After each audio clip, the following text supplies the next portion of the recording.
with the boss. Honorable Deputy President, let's now move to the next topic of our conversation this evening, and this will be on a matter of national security. You were recently in Elgeyo-Marakwet County, where you promised the people of Kerio Valley that you do everything in your power to secure them. You've also been visiting other parts of this country, Marsabit, Baringo, Samburu, Laikipia, West Pokot.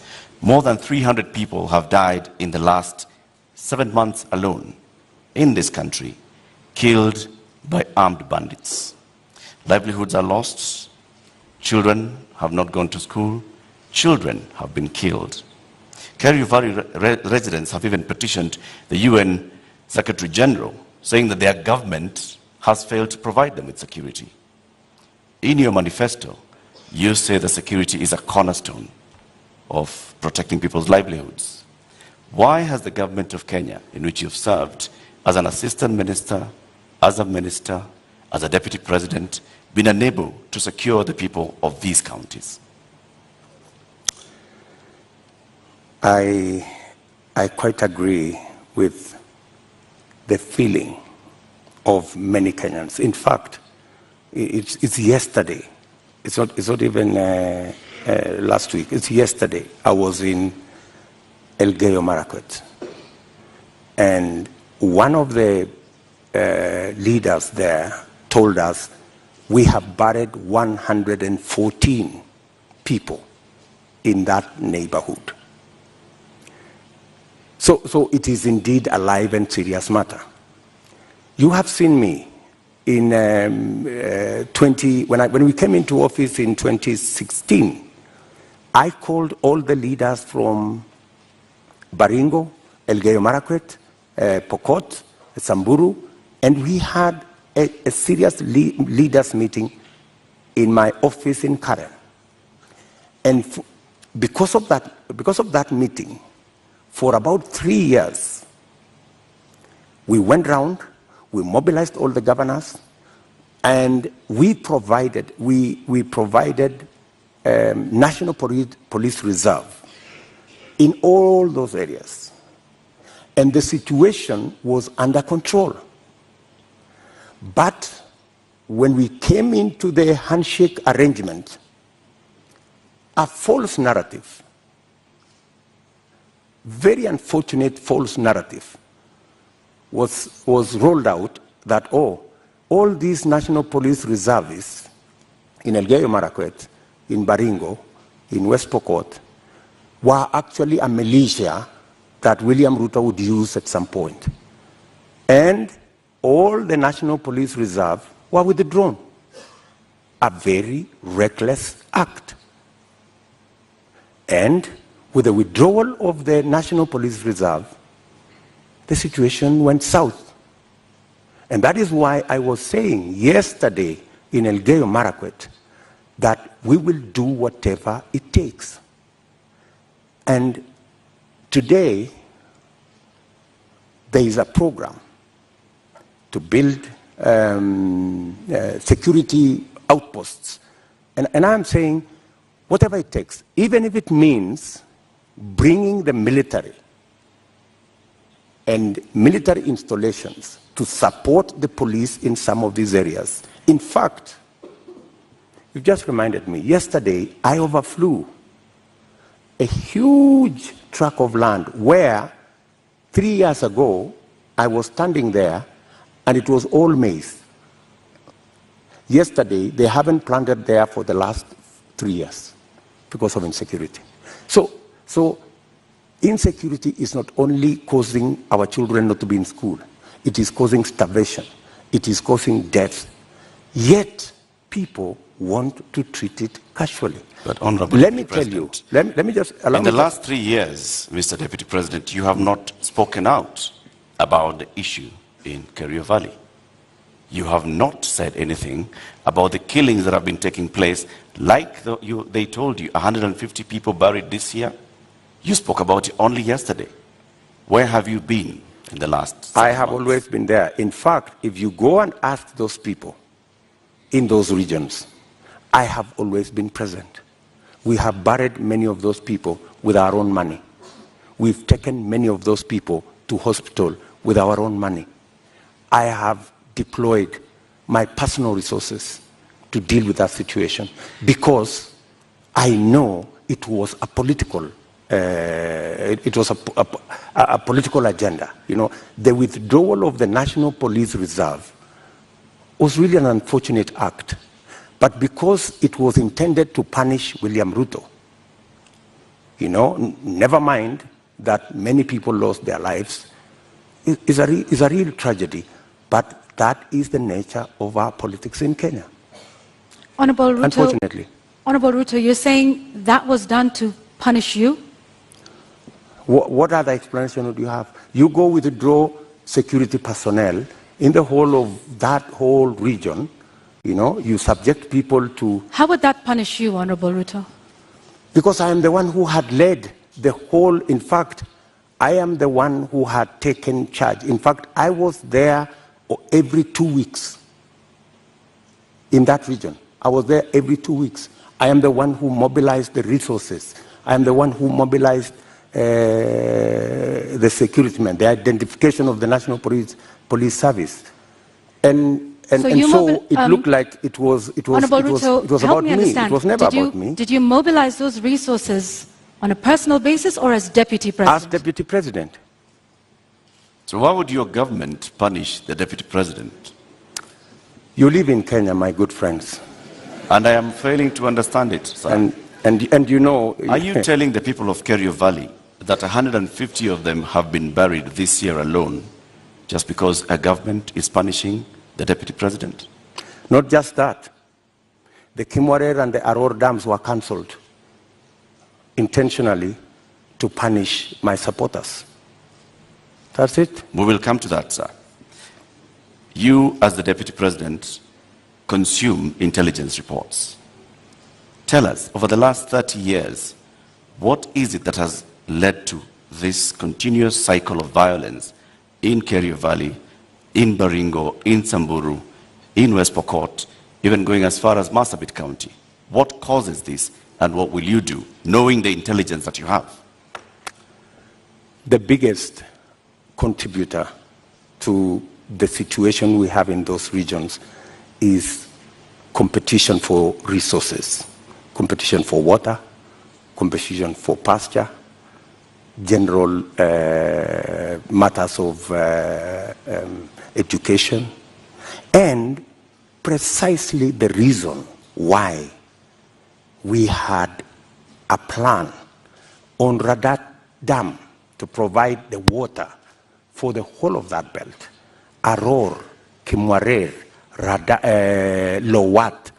These are dams that my thinking was, if we provide water in these areas, we can sufficiently roll out irrigation. For your information, that whole Kerio belt where people are fighting, it is a granary. We have the best mangoes from that region. We have very good soya that can be grown in that region. The only impediment is water, access to water. And there are enough rivers to be tapped. My solution to the whole of that region is twofold. Let us provide water for livestock. Let us provide water for irrigation. And let us get schools developed, as well as making sure that we provide road infrastructure. That's why we rolled out the road from Parbelo, cutting across that region, to come out on the other side in a place called Marich Pass, through Tot, through Chesongoch, and now there was also the road that was supposed to connect Kapedo from the other side of Turkana coming to Nakuru. Opening up that area is the solution. Opening up that area in terms of infrastructure and opening up that area in terms of water infrastructure will provide the solution. Unfortunately, there are people who don't see it that way. So you say that the Aror Kimorer Dam, you recently said that you are going to complete it should you be elected president. Yes. Why did it fail? I will. Yes, I will. It didn't fail. it was made to fail. I mean, let me tell you. As the Deputy President, sorry, sir, to just interject. As a Deputy President, and like I started by saying, you've been minister before, you've been an assistant minister, we are talking about violence that has been taking place for decades, not just in the term that you've been Deputy President. So this is not about you being punished now, unless you're telling us that for a long time, there are people that have been scheming to punish William Ruto by killing the people of Kerio Valley. That's not what I'm saying. I am saying we had a solution. We had close to 5,000 National Police Reserve. In fact, we'd even moved a step forward to provide armored vehicles to make sure that we can follow whoever these criminals are, right? We had a plan. Unfortunately, that plan was frustrated. And you know, the plan was, let's provide a National Police Reserve. Then, let us construct the roads. Then, let's provide water infrastructure. And then, let's provide school infrastructure. That way, you ease out people from that situation where they are today to a new environment where they appreciate education, they have food to eat, their animals have water and pasture, and then you can develop that region. In fact, in my mind, that's where the future of Kenya is, because we have huge tracts of land in that region. And the fact that people have been fighting in that region forever doesn't mean that they should continue fighting. We should find a solution. Honorable Ruto, let's go back to the issue of water, and you've mentioned the Kimwarer and Aurora dams. And you say that as well was cancelled to punish you? That was cancelled for political reasons. For political reasons. Well, some of the allegations that have been made by the DPP in court is that payments were made contrary to the law, they were not processed through the consolidated fund, that in fact, this was all done to ensure that there were kickbacks, that the government made advance payments, including 11 billion shillings in excess of unnecessary debt to, this is what they're saying, which prosecutors say were to go to, friends and co-conspirators of this scheme. If this is what you allege, are you alleging tonight, Honorable Ruto, that there is a big conspiracy between the DPP, between the courts, and also politically, with respect to the Aurora and Kimwarer dams that are now in court? For your information, Aurora and Kimwarer was signed at the same time with other government projects, signed by the same companies, funded by the same financiers, and they were signed not with me, witnessed by the President of Kenya. So these are not projects that were cooked at night or in some dark corner, right? How come that the only projects that did not go through is Aurora and Kimwarer? All the others went through. That's number one. Number two, today, the government of Kenya is in court because the contractor, with all those allegations that have been made, the contractor has gone to court to demand payment of another 12 billion shillings. I mean, that should concern everybody. There are also suspects in court, Honorable Ruto. Pardon? There are also local suspects in court over the matter. Forget about the court matter here. The contractors are in court in London, and the government of Kenya is already replying to the case in court. And they cannot afford to make it public because it's embarrassing. Why did the contractor not continue with the project? Because he was denied the land where to set up the dam. And that was an undertaking by the government of Kenya, that we're giving you a contract, we're going to give you land, we're going to give you this infrastructure for you to carry out, for you to build the dam. And the reason given then was that, the dam was going to be in a forest. How many dams are in the forest?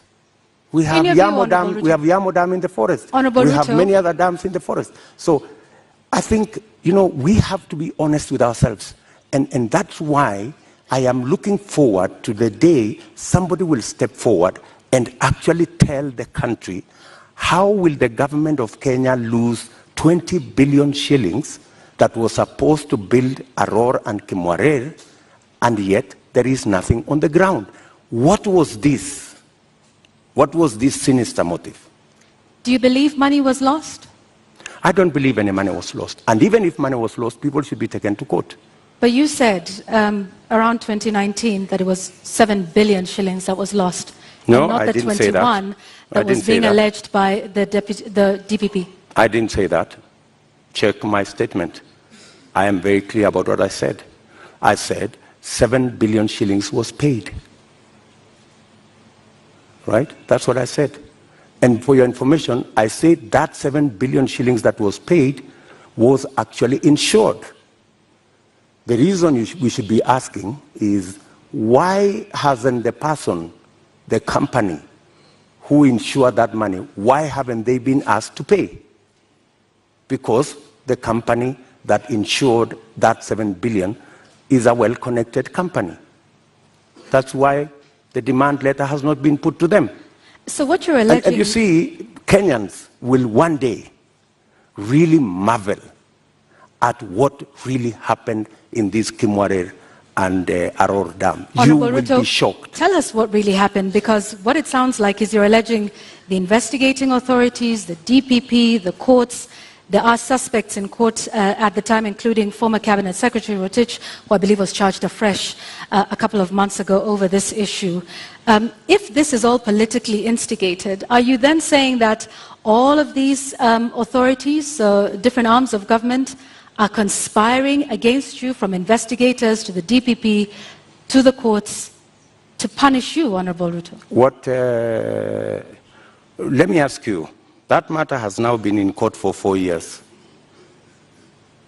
It has not moved an inch. It's been dancing. This person, today you're being charged, tomorrow, no, remove this person, the next day, remove this person, the next day, change the charges, because somebody is actually waiting for another government to come and carry the shit. Unfortunately. And that's what is going to happen. That's why that case has never moved an inch. Mention after mention, after story after story. I mean, surely, how can we lose 7 billion, another 12 billion that is going to be incurred by this government? And it's an act of political convenience. You just said we didn't lose 7 billion. No, I'm just saying, eventually we will. I mean, if it is not sorted out. And that's why I'm saying, when I come into office, I will make sure that the money is not lost. And I will make sure that the impediment imposed on this project, we will provide the land. The contractor will build the dam, and we will move ahead. To conclude the matter of national security, I think we'll also touch on constitution implementation here. Over the last 9 years, Deputy President, you have been chairing the Intergovernmental Budget and Economic Council. The Constitution establishes, under Article 204, the Equalization Fund, which was meant to fast-track development in some of these marginalized areas, the ones we've been talking about, and many others, to help them with water, roads, health, education projects. Why has this fund never been operationalized? Two things. My chairmanship of the Intergovernmental Budget and Economic Council extends to a limit. The issue you have raised about Equalization Fund is actually in the ambit of the summit, which is chaired by somebody else. Right? As chairman of the Intergovernmental Economic and Budget Council, in fact, governors listening to me today, they know that we did a perfect job, especially when it came to transfer of functions, a function that was supposed to take 3 years, we made sure that we worked day and night because we wanted to get devolution rooted and moving. We completed that exercise in a record 1 year instead of 3 years.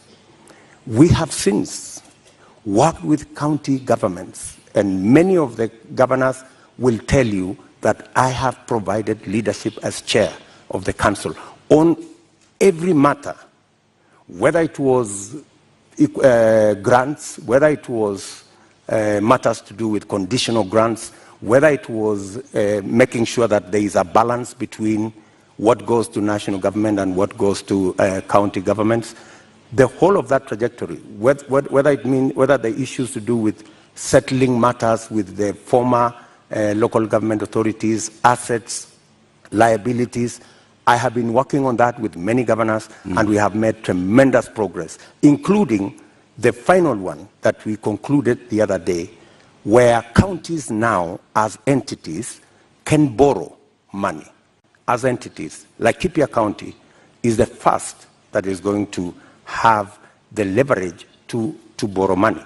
So I have a track record on what I have done. Thank you, Mr. Chairman of IBEC. Now let me ask the question to the Deputy President. Why has the Equalization Fund never been operationalized 12 years after the promulgation of the Constitution? The Equalization Fund, window. As Deputy President I can answer, the Equalization Fund, halfway through, there was a big argument between who will implement this Equalization Fund, because it was under the national government. The counties argued that because there are 14 listed counties to benefit from this fund, why don't we give this money to the counties? Then there was a problem of trying to get the regulations on how this fund would work out. And it dragged on the contestation as to, and some projects were implemented, some water projects were implemented, some road projects were implemented. But the argument continues to be who should. At some point, the law was actually changed to include counties beyond the 14. And that became another big argument. And I accept that we should have done better on the Equalization Fund. And that is why I have made a commitment in our manifesto that that Equalization Fund, whatever the balance of the time that is left, we will make sure that we devolve it to counties. In my belief, the counties are better placed to run that fund